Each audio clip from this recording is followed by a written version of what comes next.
on dirait qu'ils ont pris plein d'affaires, qu'ils ont monté un produit avec ça, mais que le produit fait comme pas tellement de sens. C'est un véhicule pour le show.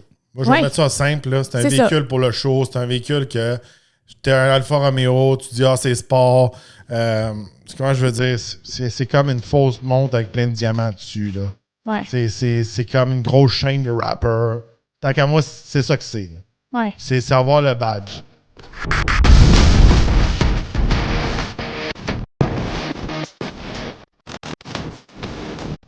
Bienvenue au Torque Podcast. Aujourd'hui, on vous parle de notre essai routier du Alfa Romeo Tonale. Un essai très attendu. Ça fait plusieurs épisodes qu'on vous parle. On s'en vient avec notre essai routier du Tonale. Il est arrivé pendant l'éclipse du Tonale. J'ai parlé beaucoup du Dodge Hornet dans l'épisode des top 10 des véhicules qui se vendaient pas. Qui se vendaient pas. Fait que là, on parle de son espèce de cousin, demi-frère, le Tonale. Fait que le Dodge Hornet et le Alfa Romeo Tonale, c'est le même véhicule en fait, là, c'est différentes marques. Fait que on a eu ça à l'essai, c'était la même semaine qu'on a eu l'Eclipse, la même semaine qu'on a eu le Cadillac XT4, qui est un bon compétiteur dans ce segment-là. Mm-hmm. Fait qu'on y va. Alors, le modèle qu'on avait à l'essai, c'était l'Alfa Romeo Tonale Veloce All-Wheel Drive en 2024. Le prix? À partir de 48 790 $ et le Veloce démarre à 50 290 $. Le modèle qu'on avait à l'essai était de 52 890 $. Bon, de ce côté-là, le prix est quand même bien, je pourrais dire. Il n'est pas overpriced. Tu sais, comme exemple, le Cadillac qu'on avait, il jouait en haut de 60 000. Mm-hmm. Le prix est comme censé. C'est pas... je veux dire, c'est censé pour une marque de luxe. Oui, il n'est pas exagéré abordable. pour son segment. Sous le capot, on retrouve un 4 cylindres en ligne de 2 litres turbo, jumelant de transition 9 vitesses. C'est bon pour 268 chevaux vapeur et 295 livres-pieds de couple. Ils disent que c'est le plus puissant de sa catégorie. Pas de beaucoup, là, c'est comme 20 ou 30 HP. Là. C'est pas la fin du monde. C'est ça. C'est un modèle à traction intégrale. Ça, je veux faire un astérix là-dessus. Quand que je l'avais puis je le poussais, je trouvais qu'on dirait que j'étais dans une traction avant avec un moteur, tu sais, qui poussait vraiment. On dirait que j'étais dans un véhicule de performance traction avant. Oui, on en a parlé souvent. J'avais beaucoup de torque steer dans le volant. Tu sais, même pour comparer, mettons, avec le Cadillac. Le Cadillac, quand je le clenchais, il faisait pas ça. Non. Ça me manquait beaucoup de raffinement de ce côté-là. Puis je sentais pas la grippe all-wheel drive quand on était dans des conditions là, asphalte sec, je pourrais dire. Puis il faisait quand même chaud, il faisait pas super froid. Non, là. c'était pas froid. Il n'y a pas eu de neige, rien. Fait que système intégral ne m'a vraiment pas impressionné, mais on l'a pas testé en conditions, je pense, hivernales ou vraiment dans la grosse pluie et ces choses-là. Mais en conditions de performance, j'ai été très déçu. On sentait pas le all-wheel drive. Côté performance, on peut faire le 0 à 100 en 6,3 secondes. C'est correct, c'est bien. C'est un petit peu plus rapide que la compétition. Puis c'est là-dessus qu'ils mettent un peu l'accent chez Alfa Romeo. C'est un VUS Sport. Moi, je m'attendais un peu comme une espèce de Stelvio, mais plus petit. Ouais. C'était pas le cas. Non. Il n'y avait pas le bruit du Stelvio. Il popait pas comme le Stelvio. Non. Il n'y avait pas les paddle shifters au volant qu'on pouvait changer de vitesse comme un Stelvio. J'ai bien été déçu là-dessus. Tu sais, je me dis, c'est Alfa Romeo, il va être full sport. Oui. C'était pas tant que ça. Tu sais, c'était comme... Il était comme pas comparable à tous les autres modèles d'Alfa Romeo qu'on avait eu à l'essai. Ouais, c'est ça. Ouais. Puis ça, tu sais, bon, on l'a eu, tu sais, c'était pas le Quadrifoglio, c'était le Veloce. Puis tu sais, au moins, c'était un 4 cylindres, il faisait un bruit de 4 cylindres, mais au moins, il popait un peu, il y avait un petit son. Il y avait quelque chose. C'était le fun de changer de vitesse. Là, c'est pas le cas dans le Tonale. Là. Non. On parle de la tenue de route. C'est un véhicule que la suspension est extrêmement rigide. Les pneus sont quand même low profile. On est haute terre. C'est vraiment étrange de conduire ce type de véhicule-là. c'est pas une tenue de route genre BMW, que la suspension est rigide, mais tu sais, elle va flexer de la bonne manière pour avoir une bonne tenue de route. Non. Là, ça me fait penser, pareil comme si on serait dans un véhicule compact de performance, là, puis que là, on avait acheté une suspension un peu cheap pour le rabaisser. Mais il n'est pas rabaissé. Mais la suspension est dure comme une suspension dure C'est rabaissée. Là. On dirait qu'ils ont comme... T'as comme plein de... Pas de catégories, mais de caractéristiques de véhicules différents, comme mis ensemble. Ça donne un peu cette expérience-là. Tu sais, t'as des low profile, mais t'es C'est comme... pareil comme si on serait... C'est la même... C'est pareil comme si on aurait une suspension bien dure et on serait à terre, là, dans un autosport. Mais qu'on est haute terre, puis que la suspension est très rigide, puis même si on est haute terre, on n'a pas de travelling, on n'a pas de dégagement dans la suspension. C'est ça. C'est vraiment étrange. En tout cas, en gros, oui, il tient la route, mais le confort est zéro. Non. Je pense que c'est le pire. Il n'y a pas rien qui accote ça. Pour un VUS, là, faut aller dans des VUS extrêmement sport. Mais encore là, ils vont comme... Tu sais, plus tenir la route, puis flexer, puis tout ça, que celui qu'on avait laissé. Tu comprends? C'est comme... Juste une coche plus élevée que le Tonale, je pourrais dire, version sport. Ben, on faudrait tomber comme dans genre un Hyundai Elantra N. Mm. Tu sais, avec les sièges, le combo de tout le confort, tout ça, là on est dans un VUS. N'oubliez pas, on n'est pas dans une petite voiture sport. Là. Non, c'est on est dans un VUS. Puis à part de ça, on peut mettre la suspension encore plus rigide. Pourquoi? Moi, je cherchais le piton confort. Il n'y en avait pas de piton confort. Inexistant. On a le fameux piton DNA, là. Fait que... attends, j'ai un blanc de mémoire. Le A, c'est comme c'est comme plus économique. Le N, c'est nerd, c'est comme normal. Puis D, c'est comme dynamique. Ouais. Quand on met en D, là, il met la suspension dure. Au moins, il y a un piton de suspension qu'on peut enlever la suspension dure. Fait que moi, je roulais quasiment tout le temps en D sans la suspension dure. Mais tu sais, tant qu'à avoir une affaire de suspension dure, pourquoi on peut pas le mettre en confort, la suspension? C'est ça. Ça manque vraiment, ce véhicule-là. Je sais pas. Pourquoi mettre une suspension là, pour la piste de course quand c'est pas un véhicule que tu retrouveras jamais sur la piste de course? C'est ça. Mais l'affaire qu'il y a aussi, qui a pas aidé, c'est que la même semaine, on avait le XT4 qui est comme un peu, comme tu dis, dans la même catégorie de compétition. Puis à chaque fois, là je le partais. Ah, il est rough, tout ça. Il est embarqué en Cadillac. Ah, on est tellement plus confortable. Fait que là, t'as eu ça encore plus, l'autre Oui, véhicule. parce qu'à un moment donné, je venais à m'habituer au Tonale. Mais là, quand je rembarquais dans l'XT4, j'étais comme, l'Alfa Romeo, il ride vraiment rough. Vraiment rough. Il est vraiment rough. Ah, parce ouais. qu'à un moment donné, tu t'adaptes. Tu sais, il y a des gens, des fois, qui sont comme, oh, vous êtes difficile, blablabla. OK. Quelle autre auto que tu as comparé dans la même semaine? Quelle autre auto que tu as comparé dans le même mois? Quelle autre auto que tu as comparé dans la même année? Si tu as conduit 3 autos dans ton année, tu peux pas commencer à dire quel véhicule qui est confortable pour inconfortable. On n'a pas le choix d'être piqué et difficile parce qu'on conseille un peu les gens sur quel choix se diriger dans leurs achats. Quand il y a des gens qui goûtent dans les restaurants, ils ont le palais fancy. Nous, on a des derrières fancy. C'est drôle, ça. Fait que, d'accord, c'est une route. Puis après ça, encore une fois, le all-wheel drive, il poussait pas. À un moment donné, j'ai poussé l'XT4 dans une courbe, puis je chantais le all-wheel drive qui venait m'aider, qui me dirigeait. Lui, je me sentais une espèce d'Elantra N, là, mais jacké dans les airs. Oui, je ris, parce que j'ai entendu chialer toute la semaine. Mais, regarde. C'est parce que, j'en chiale parce que Stellantis, ils mettent comme tous leurs œufs dans leur panier de ça. Là, le Dodge Hornet, puis le Tonale, puis tout le kit. Puis je comprends pas. On dirait que c'est des gens qui n'ont jamais conduit ici en Amérique du Nord, puis ils ont mis ce produit-là.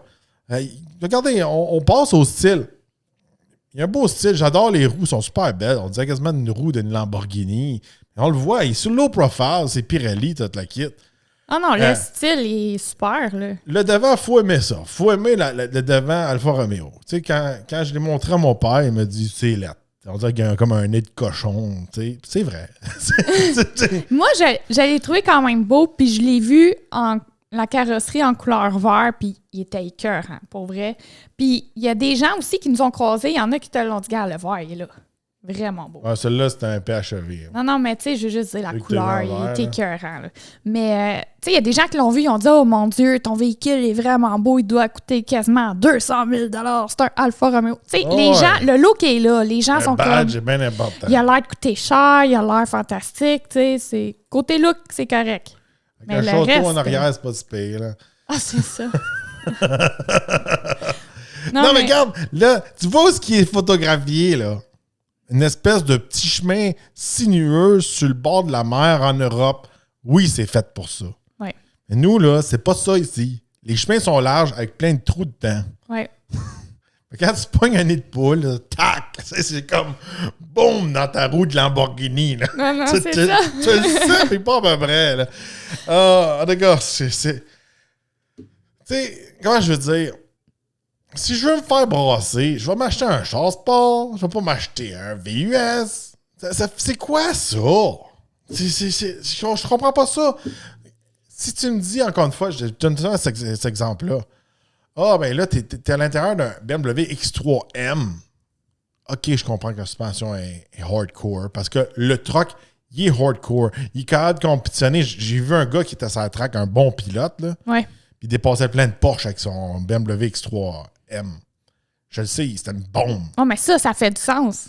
Là, Dans le cas de ce véhicule-là, on n'est pas dans une bombe, là. non, c'est ça l'affaire. C'est comme t'as les défauts d'une bombe sans voir les qualités, tu comprends? Ouais. Puis on continue sur le design extérieur. Regardez, la ligne en arrière, j'aime ça. C'est beau, tu sais. C'est normal. Tu sais, je trouve que tu sais, les petites touches Alfa Romeo, les roues, les logos, tu sais, le système d'échappement qui est intégré au pare-choc à l'arrière, c'est beau. Tu sais, nous, on avait le Veloce qui est mieux équipé. C'est pas laid comme VUS, mais il est beaucoup trop similaire au Hornet, tant qu'à moi. Là. Ouais. Les deux sont très similaires, j'aurais. Beaucoup trop similaires. Si on passe à l'intérieur est très Alfa Romeo Sport. Là. Je vais passer à l'intérieur, attends. Ouais.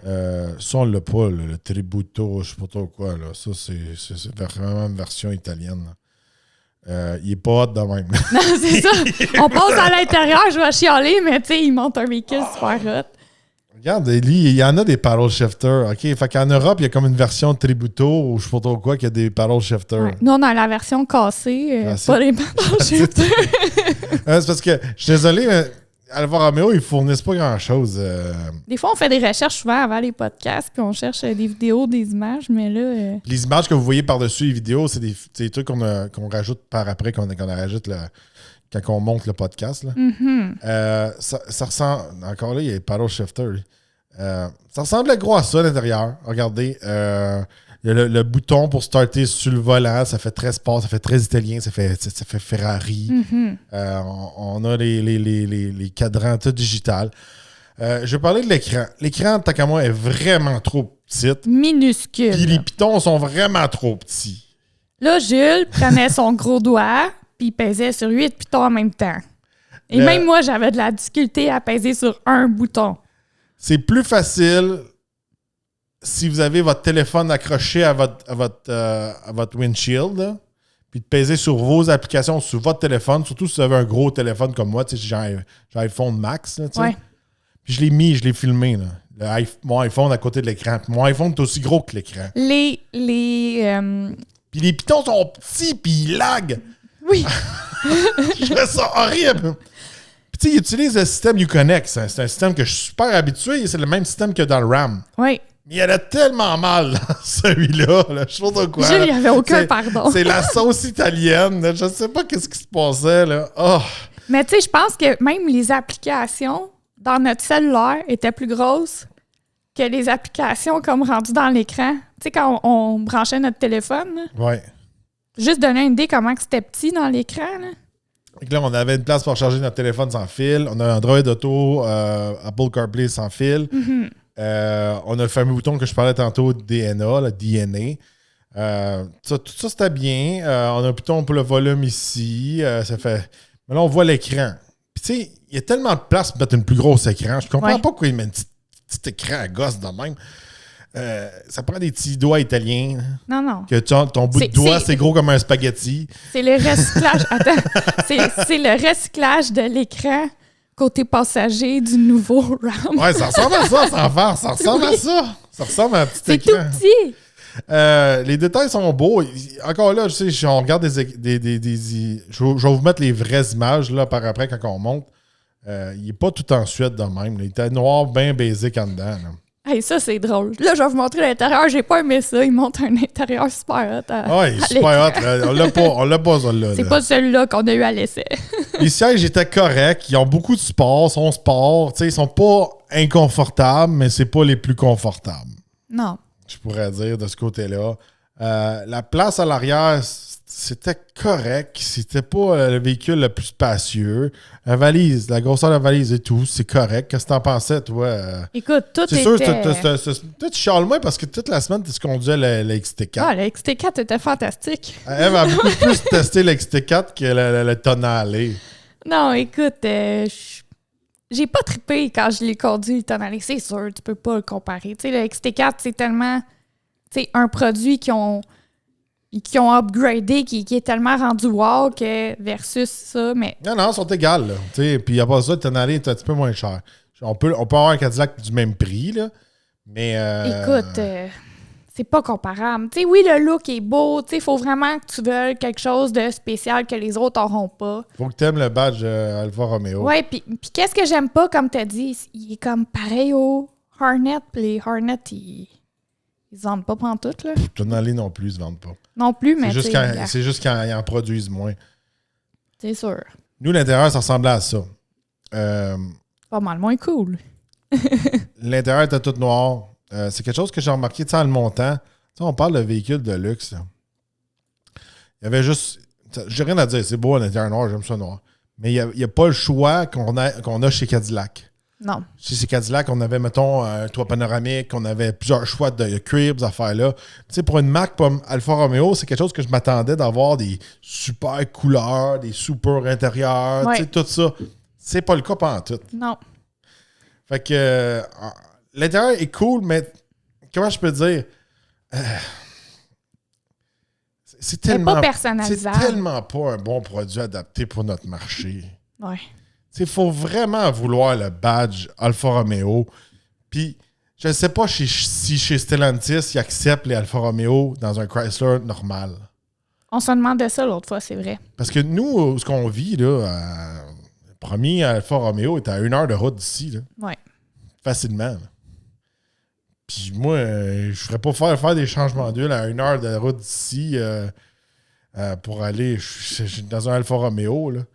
C'est quoi? Il ne doit pas charger sûrement le même prix pour faire un changement d'huile que chez Dodge. Puis c'est le même moteur. Non, c'est ça. C'est le même produit. C'est un petit peu plate de ce côté-là. On continue dans notre évaluation. Fait qu'on a parlé de l'écran, l'espace intérieur, tout ça. Comme je vous dis, l'écran est tellement petit. Ils peuvent tellement mettre un plus gros écran que ça. C'est ridicule. Côté remorquage, on peut tirer environ 2000 livres.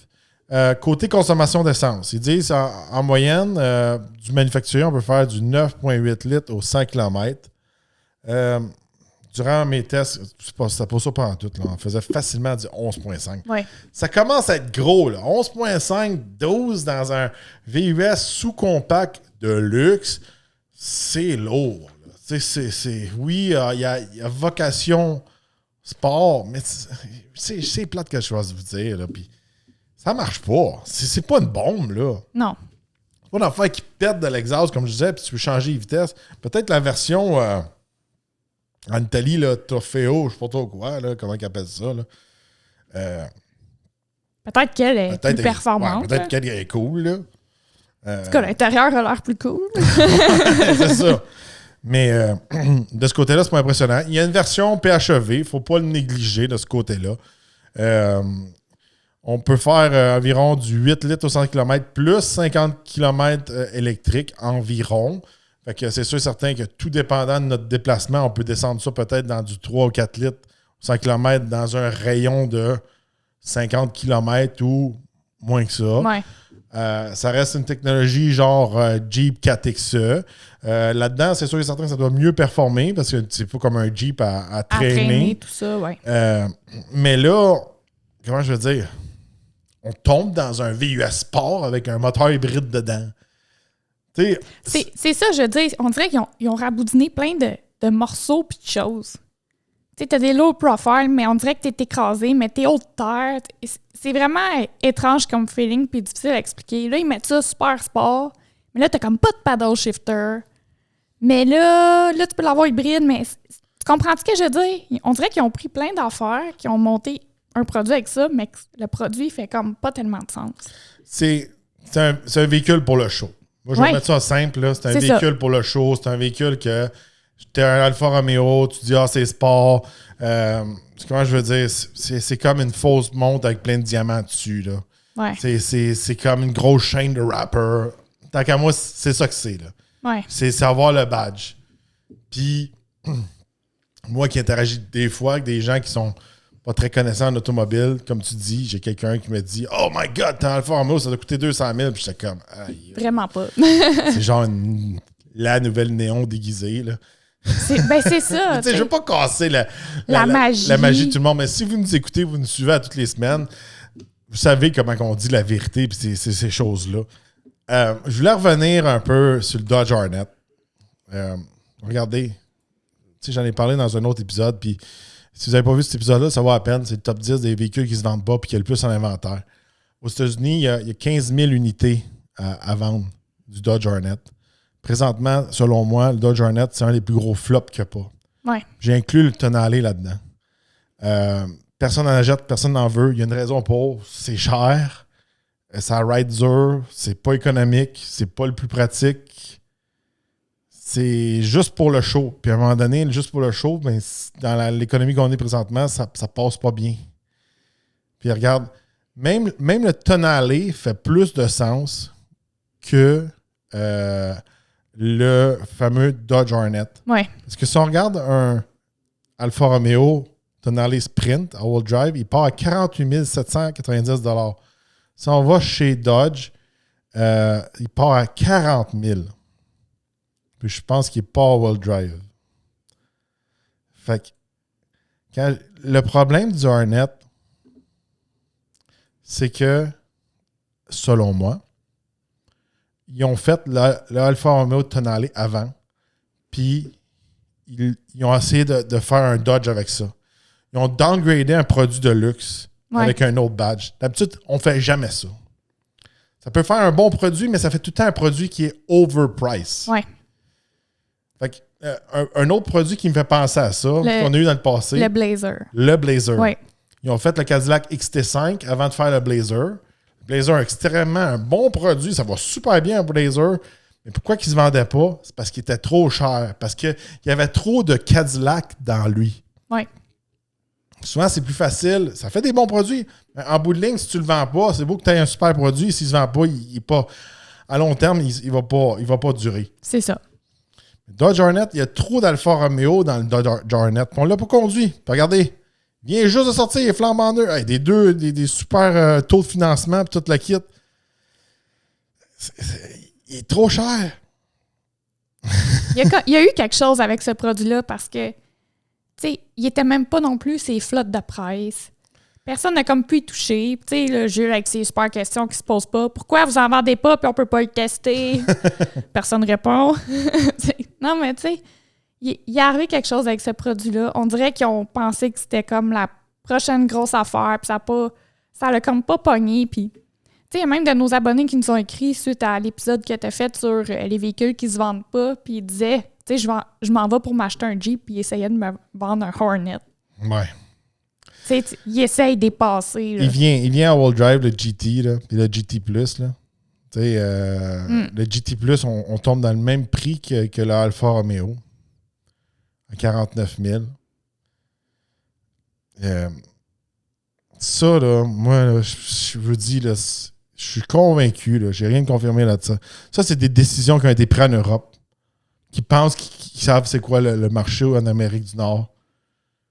Puis, Moi, je pense qu'ils ont flushé tout le bon monde qui était hardcore un peu chez Dodge, Mopar, Ram, tout le kit. Ils ont tout flushé. Ouais.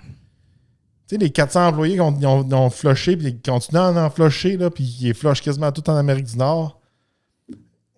Je le dis tout le temps, le Dodge Hornet, là, ça, là, c'est une espèce de fettuccine Alfredo ou un super spaghetti super fancy, là, d'un restaurant fancy qui essaie de vendre à une place qui vend des hamburgers. Ouais. Les Dodge, des hamburgers. Le Alfa Romeo, il fait plus de sens parce que lui, il a le badge Alfa Romeo, il a le style de luxe, puis il est le même prix. Il est le même. Tu sais, le Veloce est à 40. Ils sont le même prix. Check, Eve. 50 000, 48 000. L'autre. Le Dodge Hornet, il est le même prix. Ça fait pas de sens. Ça fait pas de sens. Ça fait pas de sens. Ils sont le même prix. L'autre, il est Alfa Romeo. Je le sais. Je pense qu'ils... Écoute, en plus qu'ils se vendent pas, ils se tirent un peu un dans l'autre, rendu là. Puis, c'est bien plate, là. Chez Dodge, là. Mettons, vous allez dans un dealer Stellantis, là. Dodge Hornet était supposé être l'espèce de VUS d'entrée de gamme. C'est un VUS sous-compact. OK? Dans la même gamme, là, vous pouvez retrouver un Subaru Crosstrek. OK? Mais c'est ça le problème. Puis il va être 10 000 $ moins cher, là, du Crosstrek. Là. Facilement. Là. Full equip. Chez Dodge, c'est supposé être... Moi, je pensais que le Hornet, ça allait être une espèce de néon. Oui, un espèce de petit VUS, là, sous-compact, abordable. Ton véhicule d'entrée de gamme. Oui. Mais il part cher. Tu sais, mettons que tu vas chez Chevrolet, tu vas avoir le Trax, chez Buick, l'Envision, tu comprends ce que je veux dire? Oui. C'est peut-être des véhicules qui jouent dans 34 000 $ environ. Moi, je pensais que le Hornet, il serait ça, 34 000 $. Tu sais, à 34 000 $, s'il y a un petit peu une tenue de route italienne, puis il ride rough, mais il est sport, OK. Mais là, on joue à 50 000. C'est rough. Puis il est le même prix, comme tu dis, que l'Alfa Romeo. Là, vous allez vous dire, ben là, moi, ça me donne rien de checker un Hornet, je vais aller chez Alfa Romeo. Mais là, c'est plate à dire que je vais dire. Mais tu vas te faire enculer parce que ça va chez Alfa Romeo. Non, mais tu sais, c'est comme. Tu sais, t'es pas chez Dodge, là. Plusieurs questionnements. Non, mais tu sais. Et des mots très colorés. Non, mais c'est. Non. Tu sais, c'est ça. Parce que là, t'as comme un peu le même produit. C'est ça qui s'est passé. Tu sais, pour les gens qui se questionnent, pourquoi le prix, tout ça? C'est probablement, comme tu dis, ils ont fait l'Alfa Romeo, ils l'ont downgradé faire le Hornet. Le prix est extrêmement cher parce que sinon, ils n'arrivent pas comme dans le produit qu'ils ont conçu. Mais je me demande, moi, si faire des entretiens, c'est-tu le même prix chez Alfa Romeo que chez Dodge? Tu sais, c'est toutes des questions. Je suis vraiment pas fan des VUS sous-compacts de luxe qui coûtent des 50, 60 000, 70 000 $, qui sont pas pratiques, qui consomment. Faut vraiment être poigné. Faut vraiment l'acheter pour. Parce que ça rentre dans mon garage ou parce que je me parque tout le temps en ville. Sinon, là, je comprends pas pourquoi on achèterait ça. Mais tu sais, il y en a qui vont acheter ça, puis tu sais, il y a des produits qui font du sens où il est moins confortable, mais il est full performant. Il y en a qui sont confortables, puis il y en a qui sont pratiques. Tu sais, mettons, on revient à un Crosstrek.